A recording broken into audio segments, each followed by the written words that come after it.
This video is brought to you by sellcashier.com. Sellcashier compares iPhone prices online and then gives you a quick quote and the most cash for your iPhone. Check out the link in the description below for more information. Hey, what's up everyone? How's it going? This is Watch, and in this video we're doing a direct head-to-head comparison between probably one of the most popular and most anticipated comparison of the year. I'm talking about the Apple iPhone 6 versus the Samsung Galaxy S6. Now we have the Samsung Galaxy S6 Edge, which is a virtually identical internally compared to the standard S6, but of course it has that curved display, which definitely looks cool. But if you're interested in seeing how the S6 compares against the iPhone, all things considered, perhaps you're looking for a new smartphone and you're debating whether to go iPhone or Galaxy S6. So if you're interested in that, let's get right into my full comparison. Now, physically speaking, you see that there's been some controversy between the new Samsung Galaxy S6 design and the iPhone 6. Now, we have the Edge model, so there's a little bit of difference in terms of that look, but you can't really deny it. There is quite a bit of similarities when it comes to the overall design philosophy that Samsung is going with. It's a very Apple-centric and certainly a very similar looking back that's pretty much uncanny, especially when you take a look at the standard S6 model. That being said, of course, we finally have a Samsung phone that can really compete against the iPhone. It's sad that they've kind of copied the design, but nonetheless, it is a very well built phone. It's using very high quality build materials, Gorilla Glass 4 on the back and front of the phone, and you have a full aluminum chassis all around the device that definitely gives it a leg up in terms of fit and finish and build quality that matches on what the iPhone 6 can deliver. Now, that being said, I'm not a fan of glass being on the back of smartphones because, one, you still have that potential of it shattering, even though it's Gorilla Glass 4, which is fairly durable and resistant to those kind of things, but it is still a fingerprint magnet, and I still would prefer to go all aluminum if I had the choice of designing the phone. Now, you can see at the back, both smartphones have protruding cameras, and we definitely complained about that on the iPhone, but you take a look at that outer lens element on the Samsung camera, it really sticks out like a sore thumb, and it's really kind of a shame. Although I understand technically it's probably difficult to fit all those different lens elements and to fit the optical stabilization system and then have a phone about 7 millimeters thin with all the different components on top. So engineering wise, it might have been a challenge, but it certainly would have been nice to see a flush mounted camera lens, and eventually I'm sure we'll get there. Now, physically speaking, you can see that the iPhone is certainly the smaller phone in terms of the overall footprint because it does have the smaller screen size, but in terms of the profile, they're fairly similar. We're looking at 7 millimeters and about 6.9 millimeters on the iPhone. So they're virtually identical in terms of the thickness, and in terms of weight, they're quite similar as well. About 132 grams on the S6 Edge and about 129 grams on the iPhone. Now, in terms of the displays, they're using a very similar display technology, and indeed they have a different screen size and resolution. We're looking at about 5.1 inches with a native resolution of 2560 by 1440 on the S6 Edge versus about 1334 by 750 on the iPhone. In terms of PPI, we're looking at about 326 versus the Samsung is in another planet at 577 PPI. Now, there is also different screen technology. Samsung is using their Super AMOLED capacitive touchscreen display versus we have an LED IPS display on the iPhone. Now, one of the things that Samsung has been really pushing this year with the OLED display is trying to bring out as many lumens as possible. And in terms of my independent scores, in terms of maximum brightness, we get about 563 nits on the Samsung display versus about 606 nits on the iPhone. So the iPhone is still a tiny bit brighter than the Samsung, so it's going to be a little bit better to use in outdoor, brightly lit conditions. Additionally, it has that front polarizing layer on top of the glass, so it's going to reduce some of the added glare and reflections that you'll get with bright conditions as well. But in terms of the everyday user experience, you're definitely going to see that the Samsung, in pretty much every regard, is the better display. It's larger, higher resolution, better overall color rendition, because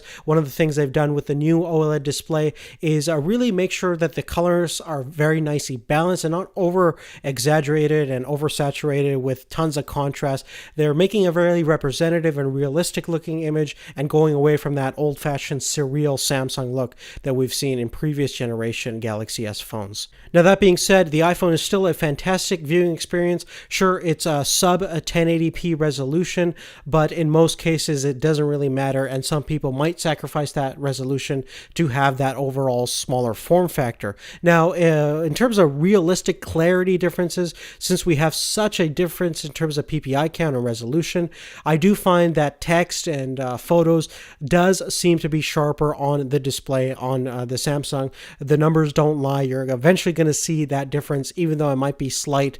And when you're using the phone up close and trying to see fine text and things like that, you will notice that the display is completely invisible when it comes to pixels, where you can still see a little bit of pixelation on the iPhone when you come in really close. Now, moving on, let's actually take a listen to the external speakers on these two smartphones to see which one sounds the best.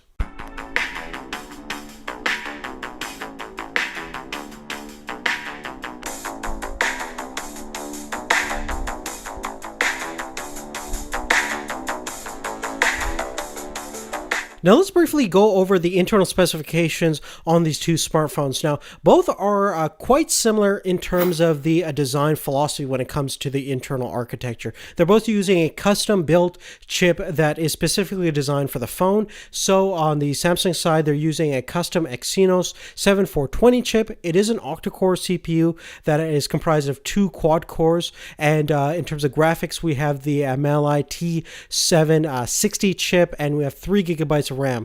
Now, in pretty much every way, that sounds a lot more superior than what we have on the Apple side with the Apple A8 processor. It's a dual-core chip with 1 gigabyte of RAM, and in terms of graphics, it's using the PowerVR GX 6450 chip, which is a quad-core graphics configuration. Now, we have a dedicated speed test video on the channel right now. You can check out the description down below and find that video, and you'll get more in-depth analysis in terms of the specific speed differences between the two, both in terms of critical analysis and real-world tests. I'm just going to share some of my Geekbench 3 results over here. You can see that the Samsung really matches the Apple A8 in terms of its single-core capabilities, with just the A just being a tiny bit faster. I'm sure it won't be noticeable in real life though, but when you're taking a look at that multi-core score, the Samsung completely destroys what the iPhone can do in terms of that. Now, the Antutu benchmark also reflects this notion quite well, getting kind of groundbreaking records on the Samsung of over 60,000 points versus around the 40,000 point mark on the iPhone, which is certainly not bad and very usable for the iOS platform. Now let's move on and talk about some of the unique factors about both devices. Now, both smartphones are using a fingerprint scanner, and Samsung has improved from the swipe feature that they used to use in the old Samsung Galaxy S5 and indeed the Note 4. Now you have a touch to unlock feature, which works in the same fashion as we've seen in the Touch ID system on the iPhone, and the only flaw is the actual home button that the sensor is on is not as large as the home button on the iPhone, so you have less surface area for your fingers and for your thumb and things like that, so you get more errors in misreads, but it's pretty fast to respond. Now, the S6 still has that heart rate monitor located at the back of the device, which is handy for any of you guys out there that use that feature. And in terms of the software upgrades, we're using the latest generation Android Lollipop on the S6, and they've really toned down some of the user elements on there. It doesn't have any excess applications that you'll probably never use or any bloated software features, which is definitely great to see. Additionally, it's going to be a warm welcome to anybody trying to enter into the Android space via a Samsung phone, and I'm sure Samsung is trying to target some of the Apple users to kind of get them over to the dark side.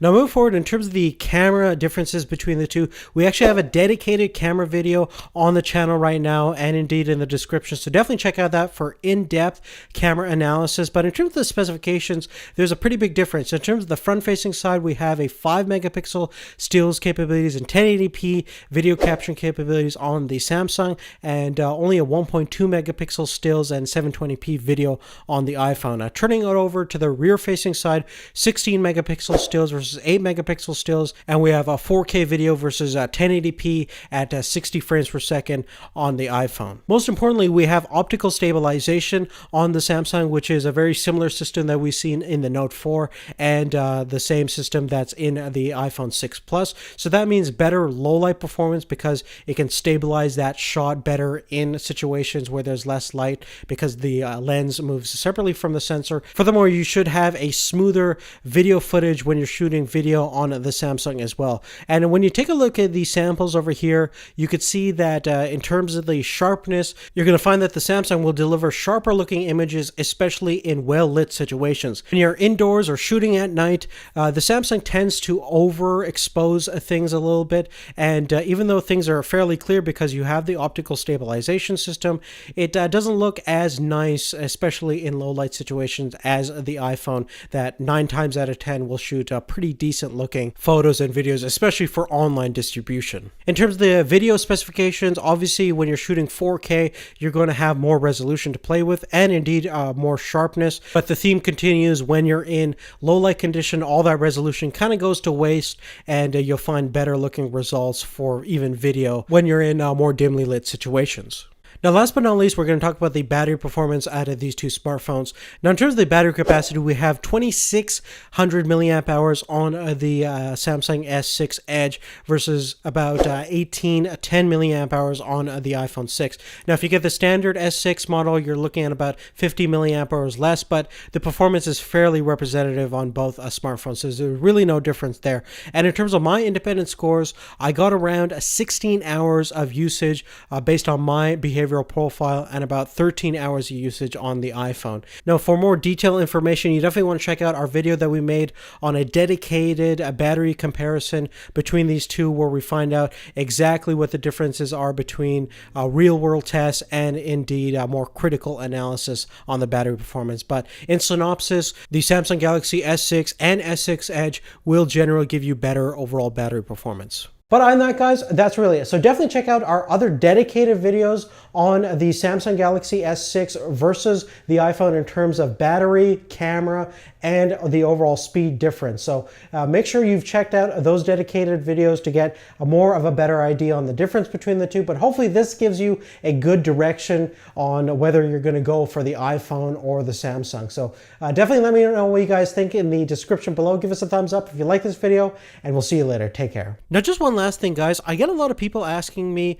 on what they should do with their older smartphone. Should they put it on eBay, Craigslist? But to avoid all that hassle, there's actually a really cool service called Sell Cashier. And if you go to sellcashier.com, these guys will actually buy your existing iPhone from all the major US carriers. They currently operate in the United States, but it's really simple to get a quote. You just select what carrier you're using, the specific model of your iPhone, and the overall condition. They'll even send you a free prepaid label and a box for free, which is quite fantastic and much better than selling it on eBay or meeting a stranger in a dark alley through Craigslist. And lastly, Sell Cashier prides themselves on giving you the absolute most for your iPhone. Compared to many of the other services that buy your iPhone, you're pretty much guaranteed that Sell Cashier will give you the best deal for your existing iPhone. So definitely go check them out. I think they definitely provide a useful and hassle-free service that you'll be pretty happy with.